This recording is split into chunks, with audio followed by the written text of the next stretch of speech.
intéressant. Non, mais si vous ne parlez pas trop fort, Voilà. On va essayer alors. Donc je repose ma question. Quel est le contraire d'un témoin? Voilà, pour commencer la discussion. Dans la plupart des cas, il y a des contraires. Monsieur, alors vous, qu'est-ce que c'est que... Bon, le témoin, ça s'oppose à quoi, un témoin?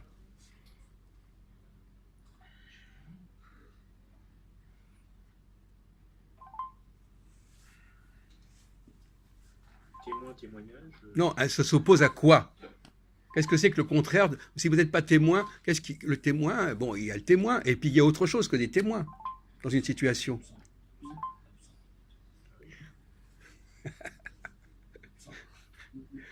Comme il y a un accident, par exemple. Vous êtes là? Mais pourquoi vous ne mettez pas en... Non, je me mêle pas, moi. Attends, c'est qui, lui? Non, parce que je sais pas comment... Ah, d'accord, j'ai pas d'accord. encore le niveau. Alors, bon, d'accord. Alors, quel est le contraire du témoin? L'absent. Je suis absent. Non, mais... Vous, quel est le contraire d'un témoin, monsieur? Absent. Non, mais on parle pas... Le témoin, qu'est-ce qu'il fait? Alors, on va prendre le premier. Quel est le rôle d'un témoin? Celui qui rapporte un fait qu'il a vu Bon, alors, donc ou qu'il a entendu. Donc le fait qu'il a vu,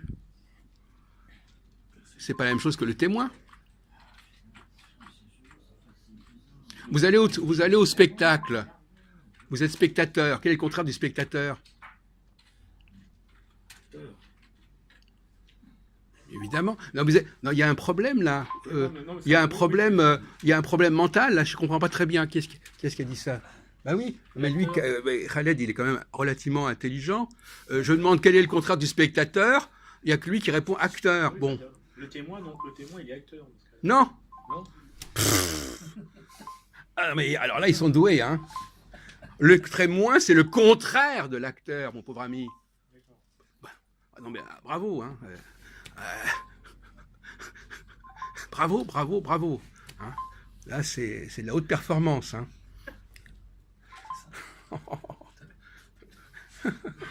Non, bon, alors, bon, ça commence mal. Bon. Enfin, moi, je m'attendais à ce genre de niveau. Alors, effectivement, maintenant, alors, au niveau théologique, quand est-ce qu'on parle de témoin, Jean-Paul?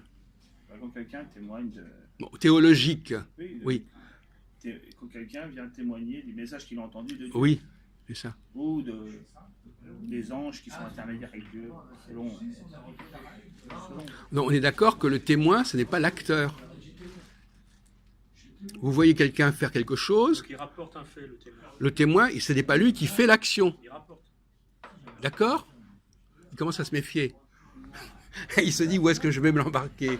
Non, oui, le témoin, il rapporte un fait, oui. C'est pas lui qui fait l'action. Ah, ben voilà. Il fait l'action directement. Voilà. Hein, on est d'accord là-dessus. Hein? Il rapporte un fait, et des fois, il ne peut pas être à la fois témoin et acteur. Bon. Si, quand on est ceux qui ont écrit les livres sacrés, ils ont été inspirés, d'une manière immanente, Dieu s'est manifesté en eux, et ensuite ils ont écrit, leur main était celle de Dieu d'une certaine manière. Donc ils sont à la fois témoins et acteurs. Bon. Il n'empêche que s'ils témoignent de ce qu'a fait Jésus, Jésus, c'est pas un témoin. Hein. Bon. S'ils témoignent de ce qu'a fait Jésus, c'est qu'ils ont vu ces miracles, par exemple, oui. Donc, alors, ne pinaillons pas, s'il vous plaît. Bon, je veux bien qu'on fasse preuve d'intelligence, mais tout à l'heure, c'était pas très au point. Donc, effectivement, il y a les gens qui sont témoins dans la vie. Par exemple, vous, William, par exemple, vous êtes témoin ou acteur? Vous êtes spectateur ou acteur dans votre vie? Dans ma vie, je suis les deux. Oui, pas au même moment. Pas au même moment. Voilà. Et vous aussi, vous êtes parfois témoin, parfois acteur? Vous êtes absent d'habitude, mais ça dépend. Absent, pourquoi absent? Non, je veux dire que vous savez à quel moment vous êtes témoin et à quel moment vous êtes acteur. Vous arrivez à distinguer ces deux catégories? Je suis témoin quand je rapporte quelque chose que j'ai vu. Oui. Ou j'ai entendu, voilà. Donc mentalement, vous arrivez bien à comprendre la différence. Mon voisin s'appelle Lévi, tout ça, par exemple. J'envoie la commande en tour, je suis un témoin, je ne suis pas un acteur. Voilà. Quoique, on peut aussi dire, il y a quelqu'un qui vous voit en train de dénoncer, et donc là, c'est lui qui témoigne de votre action. Voilà. Donc, c'est une chaîne comme ça. Voilà.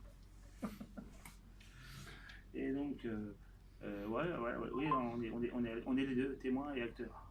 Acteurs des faits, quand c'est nous qui faisons les faits, et témoins quand on les rapporte parce qu'on les a vus faire. Oui. Alors, donc la question est de savoir quand est-ce qu'on est témoin et quand est-ce qu'on est acteur. Il y a parfois des témoins qui se font prendre pour des acteurs. Suivez mon regard. C'est le témoin s'attribue à lui-même des choses qu'il a vues. Non, mais Si qui... par exemple, il dit qu'il a vu l'ours alors qu'il est celui qui a vu l'homme qui a vu l'ours. Oui, alors par exemple, imaginons par exemple que moi j'ai une révélation. Oui. Et j'ai une révélation. Donc moi je suis témoin d'une révélation. Il y a quelque chose qui s'est passé, je suis témoin. Et quelqu'un d'autre va dire en disant non, c'est moi qui l'ai vu, la révélation. Donc on peut prétendre être témoin alors qu'on n'est pas témoin. Bon, mais on peut prétendre qu'on est témoin alors qu'on n'a pas vu la chose, ou on peut prétendre à la limite qu'on était l'acteur alors qu'on n'était que témoin. Oui. C'est un mensonge dans les deux cas. Oui, oui. Si Dieu nous parle, on est témoin. Oui, si effectivement il y a eu une alliance entre Dieu et un peuple, le témoin, c'est quelqu'un qui est un petit peu en marge de l'action. Hein. Le témoin, il est en marge de l'action. Il n'est pas au centre de l'action, le témoin. Alors qu'on peut, être témoin, on peut être témoin et au centre de l'action aussi. Non. Non. Non. Non, parce qu'il y a des gens qui vont vont vous voir au centre de l'action, qui vont témoigner que vous étiez dans l'action. Vous ne pouvez pas témoigner de votre propre action quelque part. Enfin, c'est pas possible. Si on entend une voix qui vous parle intérieurement et que vous êtes dans l'action, on ne peut pas être témoin de l'action. Peut-être. Ça m'est arrivé, c'est pour ça que je vous en parle. Oui, alors expliquez-nous brièvement de quoi, sans rentrer dans les détails trop personnels. J'étais amoureux d'une femme que je n'avais pas revue pendant quelques années.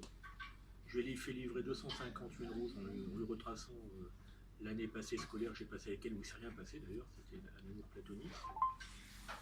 Et puis j'ai pris le train. Rapprochez-vous, parce que votre voix n'est pas. En fait, vous avez raison, parce qu'il ne faut pas non plus le déranger, mais en même temps, il faut quand même qu'on vous entende. C'est pour ça que le mieux, c'est qu'on soit assez proche. Ouais. Quand on est plus proche, on parle moins fort. J'ai pris le train, donc, un matin, j'avais 22-23 ans, quart d'Evry Village. Et j'ai entendu une voix me parler, j'étais assis dans le train, j'allais vers Paris, qui me disait « Est-ce que tu as envie de revoir cette fille que je n'avais pas revue depuis 5 ans ?» Et moi j'ai dit machinalement dans ma tête, j'ai répondu « Oui, pourquoi pas, oui ». Et j'ai tellement peur d'être déçu que je ne voulais pas croire à ce qu'on est en train de me dire. Et ben la voix m'a dit « Cette fille va s'asseoir devant toi. Devant toi. » Voilà. Et ça sera la seule et unique chance pour toi de la revoir. D'accord. Et je peux vous assurer que c'est un genre de sujet qui devrait intéresser Marc, quand on parle. Bon, enfin, son histoire n'a rien à voir avec la mienne. D'accord. Excusez-moi. Oui, je sais, mais... Enfin, son histoire, je m'attendais à une autre chute. J'ai été extrêmement déçu. Oui. Donc, non, la fille en question, garde de Jubilly-sur-Orge, s'assoit en face de moi, comme vous êtes assis, Jacques Albron, là, tac. Elle me regarde, elle avait reçu 251 roses avec une lettre lui expliquant, la remerciant et tout. C'était très large d'ailleurs, j'avais pas mis le numéro de téléphone.